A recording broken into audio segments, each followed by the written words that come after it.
अबे ओ, अब तू फोन रख, मैं आ रहा तेरे शहर तुमसे मिलने। मैंने अपना जरूरी सामान पैक किया और रेलवे स्टेशन पहुंच गया। टिकट काउंटर से टिकट लेकर मैं प्लेटफॉर्म पर पहुंच गया। थोड़े समय बाद ही हॉर्न देती हुई एक ट्रेन उस स्टेशन पर रुकी। मैंने अपना सामान उठाया और ट्रेन के अंदर विंडो वाली सीट पर बैठ गया। ट्रेन चल पड़ी। मैं इधर उधर के दृश्य देखने लगा। ट्रेन सरपट दौड़ी और शाम तक मैं आगरा पहुंच गया। मेरा दोस्त केशव मुझे स्टेशन पर लेने आ गया। मैं उसकी गाड़ी में बैठा और हम लोग उसके घर की तरफ निकल पड़े। उसका घर ताजमहल से कुछ 4-5 गलियां छोड़कर था। बातों ही बातों में केशव ने मुझे बताया कि कल पूर्णिमा है। पूर्णिमा का नाम सुनते ही मेरे दिमाग में एक बात आई। यार, मैंने दिन में तो बहुत बार ताजमहल देखा है, मगर रात में कभी नहीं देखा। जो ताजमहल दिन में इतना सुंदर और मनमोहक दिखाई देता है, वो रात में कैसा दिखता होगा? जब सफेद चांद की रोशनी सफेद संगमरमर की इस इमारत पर पड़ती होगी, ये किसी स्वर्ग से कम नहीं लगता होगा। केशव ने हाँ में सिर हिलाया और कहा, मैं तुम्हें जरूर कल रात ताजमहल दिखाने ले जाऊंगा। तब तक हम लोग उसके घर पहुंच चुके थे। घर पहुंचकर हम लोगों ने खाना खाया। दिन भर सफर के कारण मैं थक चुका था। बेड पर गिरते ही मुझे नींद आ गई। सुबह होते ही मैं और केशव सारा काम निपटाकर ताजमहल की तरफ चले गए। पर हम लोगों को रात की टिकट नहीं मिली, क्योंकि रात में ताजमहल सिर्फ 400 ही लोग जा सकते हैं, वो भी रात के 11 बजे तक। हम दोनों लोग निराश होकर घर लौट आए। यार, मेरा बहुत मन है रात में ताजमहल देखने का।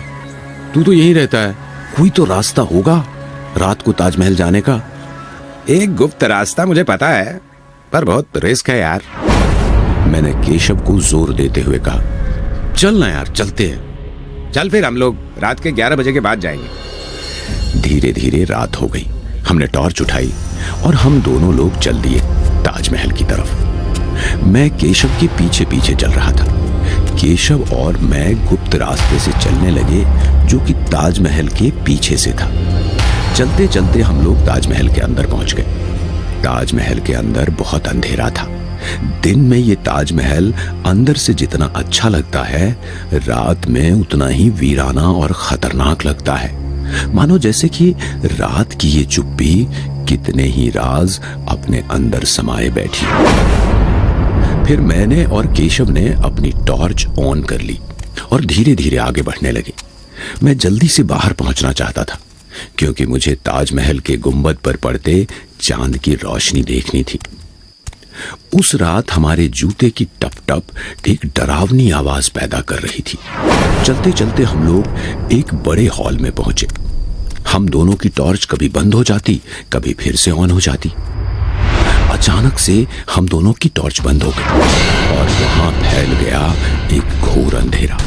अंधेरा बहुत ही घना था और तभी वहां कोई चीज मेरे माथे से टकराई।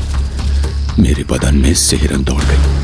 जल्दी से मैंने टॉर्च को अपने हाथ पर जोर से मारा तो टॉर्च ऑन हो गई। मैंने जल्दी से टॉर्च की रोशनी ऊपर की। उस रोशनी में मुझे एक भयानक चमगादड़ फर फर करके भागता दिखाई दिया। फिर वहां एक तेज रोशनी हुई, जिससे हम दोनों की आंखें बंद हो गई। जैसे ही हम दोनों की आंखें खुली, सामने का नजारा देखकर हम लोग दंग रह गए। जिस ताजमहल में अभी तक अंधेरा और सन्नाटा पसरा हुआ था, अब वहां हमारे सामने एक दरबार सजा हुआ था। सिंहासन पर एक आदमी बैठा हुआ था और उसके आगे एक मंत्री बैठे हुए थे। राजा के सामने कतार में 22 लोग खड़े थे। देखने से वो लोग मजदूर और कारीगर लग रहे थे। तभी मैंने केशव से पूछा, क्या तू भी वही देख रहा है जो मैं देख रहा हूं? केशव ने डरते हुए कहा, हाँ, चुपचाप खड़ा रह, बस जो होता है होने दे। अब वे लोग राजा से रहम की भीख मांग रहे थे। राजा ने सैनिकों की तरफ इशारा किया और सैनिक उनके हाथ एक एक कर उन्होंने 21 लोगों के हाथ काट दिए। हाथ कटते ही वो सुंदर ताजमहल दर्दनाक चीखों से गूंज उठा। चीखें इतनी डरावनी थी कि किसी का कलेजा मुंह से बाहर आ जाता। अब एक ही कारीगर के हाथ बचे थे। वो बहुत गिड़गिड़ा रहा था।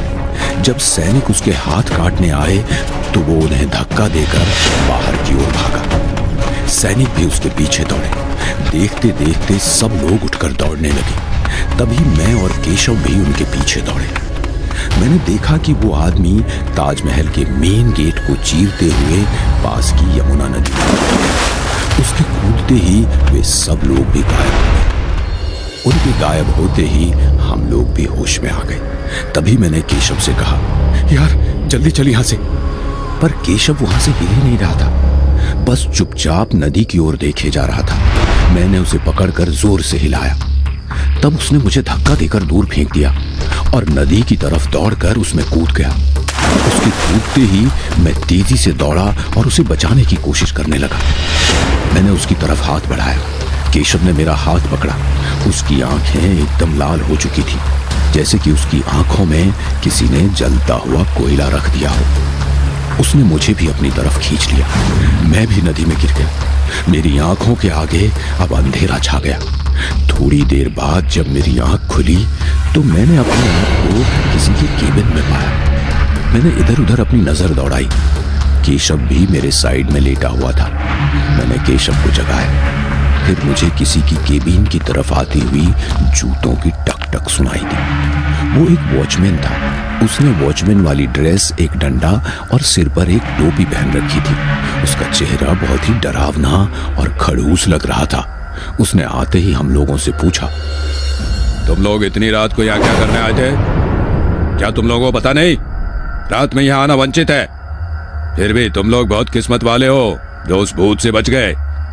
एक बार मेरे साथ बिल्कुल ऐसा हुआ था जब मैंने नई नई ड्यूटी ज्वाइन की थी। मैं भी ताजमहल के शापित हिस्से में चला गया था। मेरे सामने एकदम उस मजदूर का भूत आ गया था और वो मुझे खींचकर नदी की तरफ ले गया और नदी में फेंक दिया और मैं डूब गया। ये सुनते ही मैं दंग रह गया।